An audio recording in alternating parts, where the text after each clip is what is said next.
आसान है।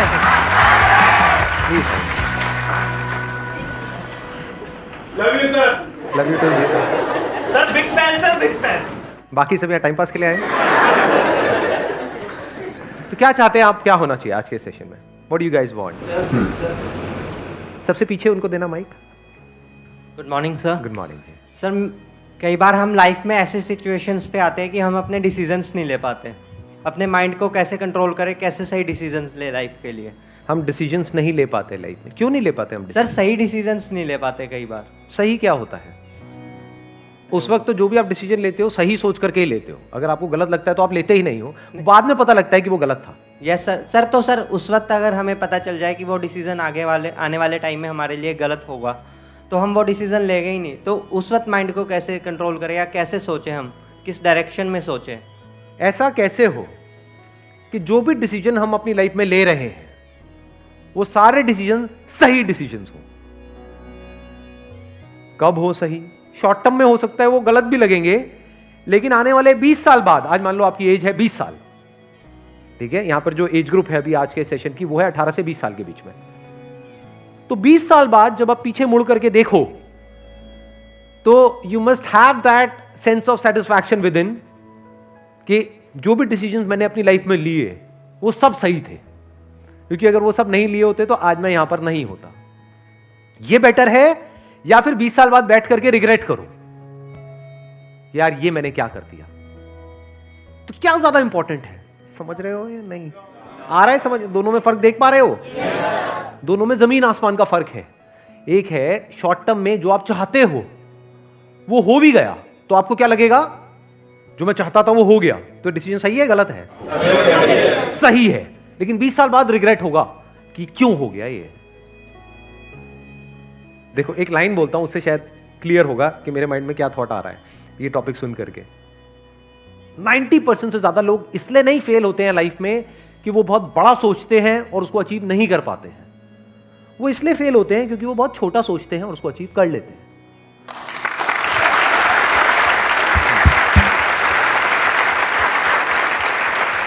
यानी लोग लाइफ में इसलिए नहीं फेल होते हैं कि जैसा मैंने चाहा वैसा नहीं हुआ।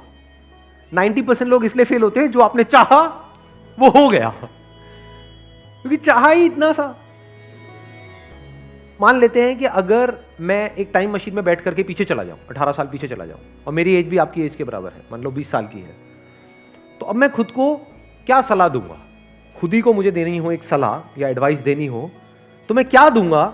और वो एडवाइस ऐसी होनी चाहिए जिसके बाद में जो भी मैं डिसीजंस लूं अगले 18 साल में वो सारे डिसीजन सही डिसीजंस होने चाहिए। वो मैं आज देख सकता हूं, आप नहीं देख सकते। आपको पता है कि जो आप डिसीजन ले रहे हो वो सही है गलत है, वो तो 20 साल बाद समझ आएगा। फॉर एग्जाम्पल आप सिगरेट पी रहे हो तो ये डिसीजन सही है गलत है आज समझ आएगा? ये तो 10-20 साल बाद समझ आएगा ना। हाँ ऐसे ही आज जो आप करियर चूज कर रहे हो उसकी वजह से क्या होने वाला है आपकी लाइफ में वो आज थोड़ी ना समझ आएगा, वो तो 20 साल बाद समझ आएगा ना। तो वो बंदा जो आपसे 20 साल आगे है वो पीछे मुड़ करके देख सकता है पूरे इस गेम को। उसको पता है क्योंकि उसने ऑब्जर्व किया है अपनी भी लाइफ को और अपने फ्रेंड्स की भी लाइफ को। उसको पता है कि क्या डिसीजन सही होते हैं लॉन्ग टर्म में और क्या गलत होते हैं। शॉर्ट टर्म में जो सही लग रहे होते हैं वो सब गलत हो जाते हैं।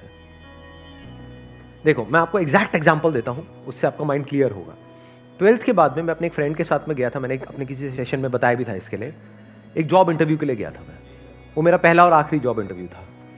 एक कॉल सेंटर के लिए गया था, तो वहां पे गया, मेरा पहला राउंड क्लियर हो गया था, दूसरे राउंड में मैं बाहर हो गया था। तो वहां पे जाना इंटरव्यू देने के लिए, क्या ये मेरा सही डिसीजन था या गलत था? सही था, सही था, सही था सर, सही डिसीजन था सर। उस टाइम पे हमको एक्चुअल में पता ही नहीं होता। ये तो मुझे आज पता है कि वो मेरा सही डिसीजन था या गलत था, वो मैं आज आपको बता सकता हूं। उस टाइम कैसे बताता? उस टाइम तो सही था, या ये कह लो उस टाइम मुझे सही लग रहा था। मैं वहां गया और पहला राउंड मेरा क्लियर हो गया, तो मुझे कैसा लगा? उसके बाद में कैसा लगा होगा? बहुत सही लगा कि हजारों में से कुछ 100-200 सिलेक्ट हुए, उसमें मैं आ गया। दूसरे राउंड में जब बाहर हो गया तब मेरे को कैसा लगा होगा? बहुत गुस्सा आया होगा। लेकिन सोचो अगर मेरा वो सेकंड राउंड भी क्लियर हो जाता, थर्ड राउंड भी हो जाता, तो उस वक्त मुझे कैसा लगता? सही लगता है खराब लगता? बहुत अच्छा लगता। मैं क्या बोलता कि ये मेरा सही डिसीजन है, गलत डिसीजन है। उस टाइम के लिए सही है सर। बट अगर मैं आज वो डिसीजन ले लिया होता और मेरा वहां पे सिलेक्शन हो गया होता और मैं उस कॉल सेंटर में जॉब कर रहा होता, तो आज मैं जब 38 साल का होता, तो अव्वल तो ये सब जो भी कुछ हो रहा है ये सब कुछ होता। No sir. तो आज मैं क्या कहता कि वो मेरा सही डिसीजन था या गलत था सही था सर। या बहुत गलत था। अब इस सही और गलत की डेफिनेशन क्या है, इसको ध्यान से समझ लेना। हर एक के अंदर एक पोटेंशियल होता है जो हिडन होता है, जो उस वक्त हमें नहीं पता होता है। क्या उस वक्त मुझे पता था कि मैं ऐसा कुछ करने वाला हूं लाइफ में 18 साल बाद? बिल्कुल भी आइडिया नहीं था, लेकिन पोटेंशियल तो था, तभी तो आज यहां तक पहुंचा। और पोटेंशियल किस में नहीं होता? आप लोगों में पोटेंशियल की कमी है क्या? पोटेंशियल मतलब क्या कि अगर आपको अच्छे से ट्रेन किया जाए, अच्छे से आपको ग्रूम किया जाए, अच्छे से आपको नॉलेज दी जाए, आपकी स्किल्स के ऊपर काम किया जाए, तो किसी भी एक की मैं बात करूं, यहां पर कोई भी हो, वो किस लेवल तक आगे जा सकता है? उसकी अपर लिमिट क्या है? सर जितना वो चाहे। जितना वो चाहे, या ये कह लो जितना वो चाहे उससे बहुत ऊपर। क्योंकि क्या चाहते हो आप? मैं उस वक्त क्या चाहता था कि कहीं से 10-12 हज़ार रुपए की नौकरी लग जाए, इतना ही तो चाहता था। कितना चाह सकते हो आप? जो आपका लेवल है आज, अगर आप इस लेवल पे हो तो आप मैक्सिमम यहां तक चाह सकते हो, यहां थोड़ी चाह लोगे। बट पोटेंशियल क्या है? यहां क्या पता नहीं कहां जा सकते हो। तो उस वक्त वो डिसीजन मुझे सही लगता, लेकिन 20 साल बाद वही डिसीजन गलत लगता। क्योंकि अभी मैंने क्या कहा था थोड़ी देर पहले, याद है वो लाइन? बड़ी पावरफुल लाइन है वो। क्योंकि 90% से ज्यादा लोग लाइफ में इसलिए नहीं फेल होते कि वो बहुत बड़ा सोचते हैं और उसको अचीव नहीं कर पाते हैं। वो इसलिए फेल होते हैं बहुत छोटा सोचते हैं और उसको अचीव कर लेते हैं और फिर वहीं पर अटक जाते हैं, फिर जिंदगी भर वहां से बाहर नहीं निकल पाते हैं। क्योंकि मान लो अगर मेरे को 12,000 की जॉब लग जाती तो उस वक्त तो मैं हवा में उड़ जाता, क्योंकि मेरे दोस्त वो कुछ भी नहीं कमा रहे और मैं एकदम से 12,000 रुपए आ रहे हैं मेरे पास में, तो मैं उसी के हिसाब से अपने खर्चे नहीं बांध लेता। क्या होता है, किसी भी चीज को शुरू में अगर नहीं छोड़ते ना, तो वो चाहे कितना भी बुरा हो उसकी आदत पड़ जाती है। सिगरेट में भी ऐसे होता है, दारू में भी छूटता है तो शुरू में छूट सकता है। आपने 2-4 लगाया ये वो, उसके बाद में उसी टाइम पे छोड़ दिया देख करके कि उसकी वजह से क्या होने वाला है, फ्यूचर में आप कितनी बुरी तरह से फंसने वाले हो, उसको आज ही देख लिया कि 20 साल बाद इसकी वजह से क्या होने वाला है या 10 साल बाद क्या होने वाला है, जब मैं छोड़ने की कोशिश कर रहा हूँ लेकिन छोड़ नहीं पाऊंगा क्योंकि मेरे को लत लग चुकी होगी। ऐसे करियर में होता है कि आज आपको देखना पड़ता है कि जो मैं आज कर रहा हूं उसका 20 साल बाद मेरी लाइफ पे क्या असर होने वाला है। और अगर वो क्लियर होता है, यानी वो वजह क्लियर होती है, तो आज ही आप छोड़ देते हो उसको, नहीं तो नहीं छोड़ सकते। घर वालों का प्रेशर होगा कि इतनी मुश्किल से तो मिली है, क्यों छोड़ रहा है, करेगा क्या, खुद को भी डर लगेगा, तो आदमी कहेगा जैसे चल रहा है चलने दो। फिर कुछ टाइम बाद आपको आदत ही हो जाएगी, फिर आपका जो थॉट प्रोसेस है या जो आपकी सोच है वो इसी दायरे में सिमट के रह जाएगी, उसके बाहर आप मरते दम तक निकल ही नहीं सकते। Never get into a comfort zone at this age. हाँ, कंफर्ट जोन जरूरी है if you are 30 year old, 40 year old, 50 year old, क्योंकि वहां कहां भटकते रहोगे, क्योंकि वहां पे आपके साथ में आपकी वाइफ भी है, बच्चे भी है, पूरी फैमिली है, सब कनेक्टेड।